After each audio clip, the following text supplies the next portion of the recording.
Hi, guys, welcome to Know Your Facts. And I'm Ali Nasser, your host. We have international economist Mr. Shan Said with us from Kuala Lumpur, Malaysia. And today we'll be talking about the possibility of Fed rate cuts and the implications on the global economy. So, Shan Said, I'll go directly to you. Please tell our viewers about the outcomes of an expected rate cut if it happens, and what would be the impact on the international economy? Thank you, Ali Nasir. Thank you for having me in your show. Yes, today and tomorrow, Fed will be having the interest rate meeting. Uh, I expect and I foresee that Fed will cut interest rates by 25 basis point. So what happened this year? It has been a fabulous year for me and for our company, IQI, where I work. Uh, on 9th April, one of the very seasoned journalists in Malaysia, her name is Tanku Noor Shamsia. I know Tanku Noor Shamsia since 2014. She used to work for Banama and now she is working for TNS Media, one of the finest journalists I have come across in Malaysia. She took my interview on 9th April. She asked me what is the interest rate outlook for Fed, and at the same time she asked me what do you think where the Malaysian ringgit, the currency, will be trading this year. So I said for Malaysian ringgit it will be trading between 410 and 430, 30. Malaysian ringgit is now trading at 4.11 and 4.12 in the marketplace. So I have made the right call. Secondly, in the same interview, I shared with Anku Noor Shamsia that Fed will cut 2 to 3 times interest rate this year. Already Fed has cut interest rate twice, and this will be most likely the third interest rate cut that's going to happen. So what are the impact? What is the impact of this interest rate cut? This is giving us a forward guidance that moving forward in 2026, we will see lower interest rate regime. Right now, Fed is in a dovish mode, but ECB, the European Central Bank, is in a hawkish mode because they have maintained status quo in the last meeting. They have not decreased interest rate. So there's a great schism between Fed, ECB, and Bank of England. But I foresee, yes, they will cut interest rate. But if you see today's 10-year treasury yield in US, the yields are going up. What does it signify? It signifies that inflation is coming back into the market. And once inflation comes back, obviously Fed in a very tough situation. And I would like to quote a gentleman who has got heavy influence on my personality. And I know you are also impressed by him and you are, I would say, infatuated by him. Milton Friedman, one of the greatest Nobel laureates in modern economic history. He made the call, Ali, 31 years ago in this book, How Fed Will Cause Inflation, Chapter 8, page 189. And he was spot on. This is Chapter 8, page 189. If you can see how the cure and, the causes and cure of inflation. And Milton Friedman mentioned how Fed is going to create inflation. And Fed has been behind the curve. And I would totally agree with President Trump when he said at the start of the year that we don't need higher interest rate. We need lower interest rate. But Fed has been behind the curve in the last 17, 18 years that I have been following since 2007, 2006. Fed was again behind the curve. So instead of cutting rates in May, they started cutting rates in September onwards. So Fed has been behind the curve most of the time. So in 2026, we foresee that Fed will continue to cut rates. They will maintain a dovish stance, but there will be a point where inflation will start showing its head. It will become serious and it will become stubborn. So once inflation becomes stubborn, obviously you have to increase interest rate. So Fed is in a very catch 22 situation because once they're cutting rates, once you cut rates, US dollar is going to depreciate. Already US dollar has depreciated 9% YTD. At the start of the year, I said US dollar is going to depreciate by 10 to 15%. So I think I'm more or less on the right call when I say so. I foresee US dollar will continue to depreciate by 5 to 10% in 2026, and then Fed will be in won't be in a position to lower rates because inflation will become serious. Once inflation becomes serious and it might go out of hand, then you have to start raising rates. So next year I see first 6 7 months Fed will continue to lower rates, and then Fed might give a pause. So I expect again in 2026 there will be 2 to 3 rate cuts happening in 2026.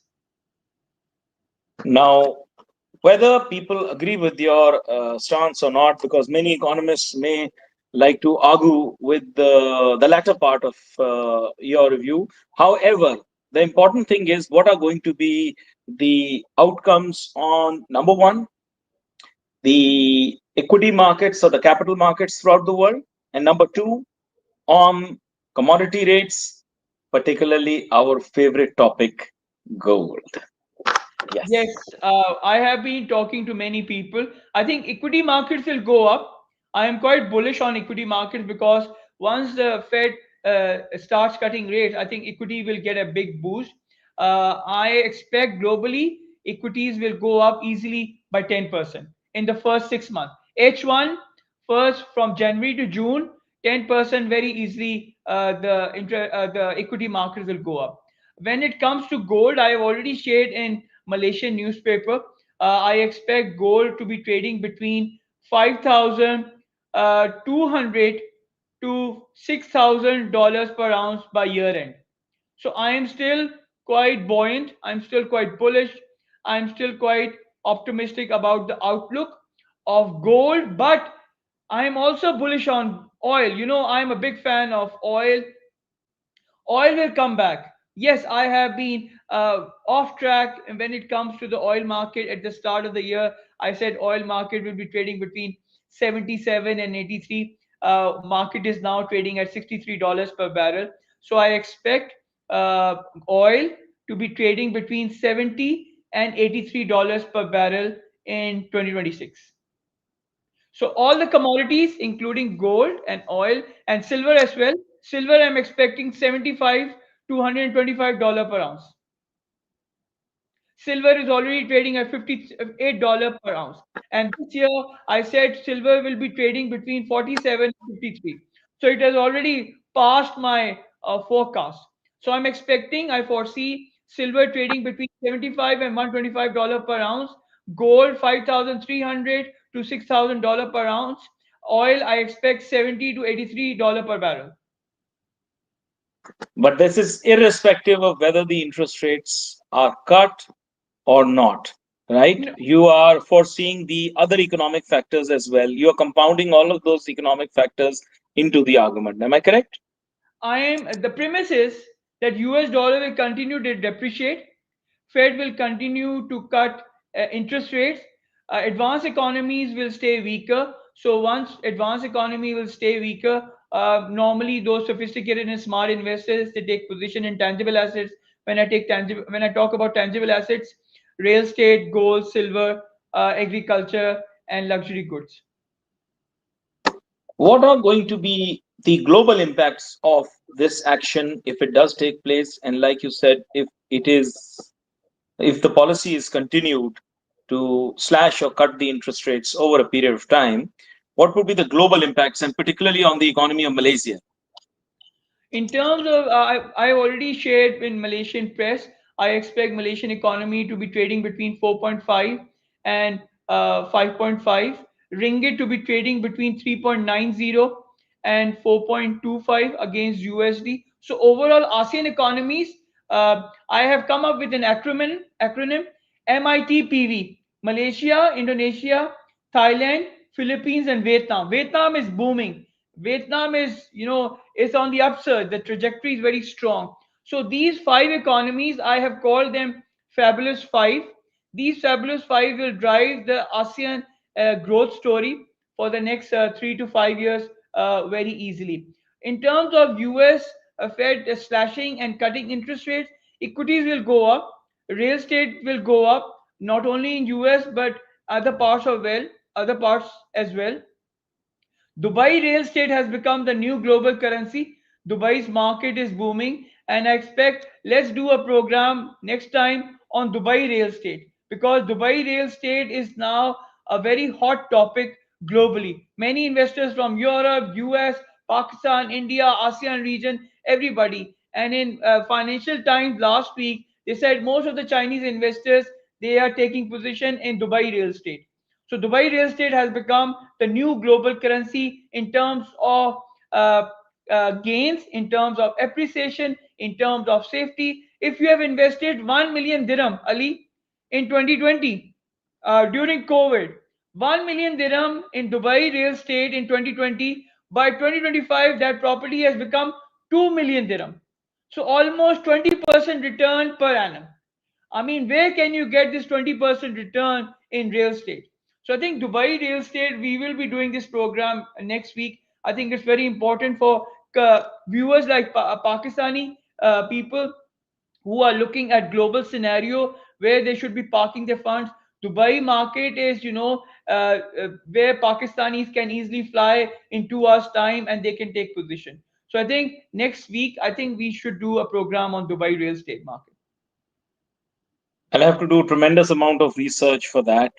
But I think that you are the right person to be asking those questions, answering those questions. Like, No problem. I apologize.